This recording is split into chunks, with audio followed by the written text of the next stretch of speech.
Would it be all right if I take a photo of you all to perhaps go, because we're always looking for photos for the grapevine. Do you mind? I'm not the best photographer, so I'll try to get you all in here.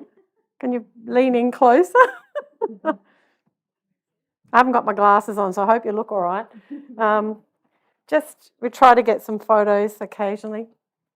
Look, it's a great pleasure to be here, and it seems a bit strange because the last time I gathered with all of you was at the other premises, and the time before was at the other premises, and a couple of times before, for some reason, I was the one delegated from the conference office to do the opening dedication prayer when you started here some years ago.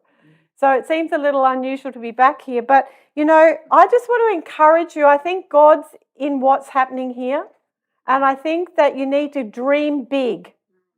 Dream big, because you're a light here in the community. I believe there's 4,000 young people down here somewhere. We need to pray for those young people. Like the police are here to care for them. We need to care for them spiritually as well. So we can be praying for them, because guess what? Some of them are going to get up to mischief. Believe it or not. Believe it or not, they are going to get up to mischief. Now, one other thing I wanted to say, in your announcements, you probably don't realise that David Butcher and I have known each other quite a long time, and we love stirring each other up. So I've taken a photo of your announcements because he's so important and special, he gets a meal. And I didn't. So guess what? Am I going to stir him up? He loves it. I love it. I thank you very much for that little dig that I can have at him. Normally in front of other people too, or the other staff. It's good to laugh, isn't it? I believe God has a sense of humour. Especially if you met some of my relatives, you'd believe it as well. Look, today what I'm going to talk to you about is actually quite serious, but I felt very convicted that we need to look at some of these topics. Many of you who are older will remember that attack, or you've heard of that attack on Pearl Harbor. Pearl Harbor, a United States naval base in Hawaii, it was the scene of a large-scale attack during World War II. And it happened on Oahu. I'm not sure I'm pronouncing it. Oahu. It's an island, a part of Hawaii. The Americans had a large naval base there at Pearl Harbor. And it was on the 7th of December in 1941 that the Japanese decided to attack Pearl Harbor because they wanted to distract them from interfering in some other operations that the Japanese were doing.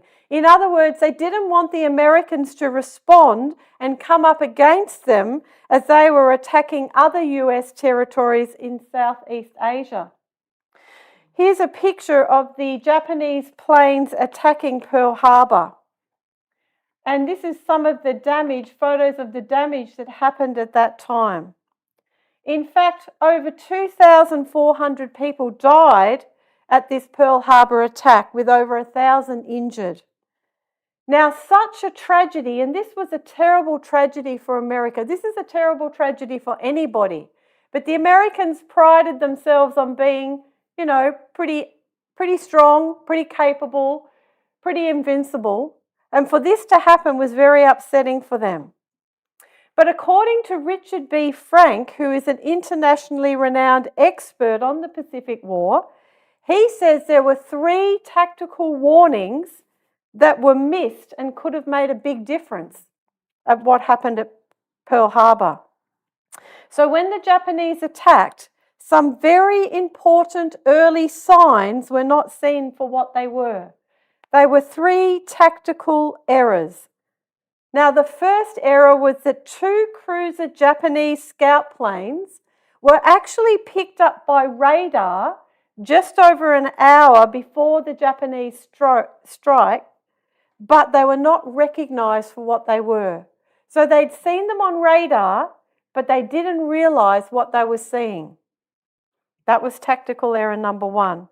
Tactical error number 2. A big destroyer, the USS Condor, was captained by an inexperienced skipper. Now, this USS Condor was guarding the entrance to this bay that came into Pearl Harbor. And a periscope, do you know what a periscope is? It's what comes up out of a Japanese submarine. It was spotted by another ship, the Ward, and reported to the USS Condor. The crew searched, found nothing, and the skipper went back to sleep in his cabin. Tactical error number 2. And tactical error number 3, there were 2 very junior enlisted men, and they were at the northernmost radar site who did not identify what they were seeing and failed to sound the warning in a timely and accurate manner. So these are the 3 main points that I've gleaned from these tactical errors, which was a terrible situation. They didn't recognise the threat, they underestimated the enemy, and they were inexperienced and apathetic. And what a shame so many people lost their lives. Such a tragedy could perhaps have been avoided or even minimised. In Matthew 24, verse 7, it says this: "For nation will rise against nation, and kingdom against kingdom, and there will be famines, pestilences, and earthquakes in various places." Well, let's be honest, folk, you and I have seen this in our lifetime, haven't we? We've seen nations rising up against nations. We've seen kingdoms against kingdoms, and we've heard about famines, pestilences, and certainly earthquakes. These are some of the things that are going on in our world today. And you'd have to have your head in the sand not to have heard about what's been happening between Israel and Hamas. And that started it started in 2023, but thousands and thousands of people have died, and some are displaced and injured. You know, you and I, we don't like to hear about this. It makes us sad. We're concerned about what's going on. And we have felt some of the consequences here in Australia, haven't we? Because of this war that's a long way away from us, but it is impacting us. And then there's this other war in Ukraine. Russia started attacking Ukraine in 2014, accusing them of aggressive build-up of military might and neo-Nazi behaviour. However, there's a whole lot of economic reasons for this war as well. They estimate nearly 200,000 people have died and over 500,000 have been injured. It's just staggering statistics for us here in Australia, isn't it? We don't see it directly, but we can see it on the television. So, as humanity wades through the trauma and grief of war in other countries, we have our own battles here in Australia, do we not? I don't know about you, but I remember growing up and you did not hear about the sort of violence that you hear about now. It wasn't just because it wasn't being reported either. I think at last count, in the last year, 78 women were murdered. That's more than one a week, and most of them from domestic violence situations. And so this is the times that we're living in, where there's violence and trauma and emotional attacks on our children. The enemy is working hard to attack our children. Children today are suffering with all sorts of issues that they weren't suffering when I was a kid at school. I worked for nearly 18 years at Nunawading Christian College and noticed even in that time frame an increase in children with autism and ADHD and learning difficulties and other sorts of difficulties, hyperactivity. There's a lot of anxiety, school refusal. Children don't want to go to school. They're anxious and frightened. We didn't have that growing up so much. And let's be honest, we're not living in a civil war here in Australia. So there's a whole lot of reasons for this, and we could spend hours talking about it, but we don't have time. And some of it is actually due to imbalances. And so what Christine shared about, and Jen I think as well, about the Maker Heals, it's so important that our children have the right nutrients, or they can become quite anxious physiologically, not necessarily because of some emotional aspect. So there's a whole lot of things that are going on. And yet all these disturbances, all these issues that are going on, are just symptoms of a far greater war that is raging not only across this earth or this world, but the whole universe.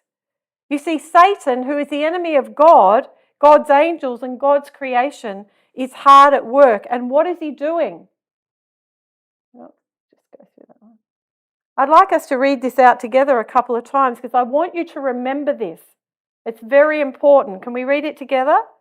The thief does not come except to steal and to kill and to destroy. John 10:10. Let's read it again. The thief does not come except to steal and to kill and to destroy. We need to remember not only where that scripture is, but we need to remember that there is an enemy of our souls that wants to destroy us. He wants to destroy us in any way he can. He wants to steal from us, steal our identity, steal our peace of mind. He even wants to kill us, and we won't probably talk about that today. He wants to destroy us in any way that he can. So yes, we're at war and we're involved in this greatest war the universe has ever seen. And the enemy that oversees all the destruction and inspires wars and rumors of wars is busy attacking the foundation of society. What is that? What's the foundation of society? It's a family. Is he not hard at work right now?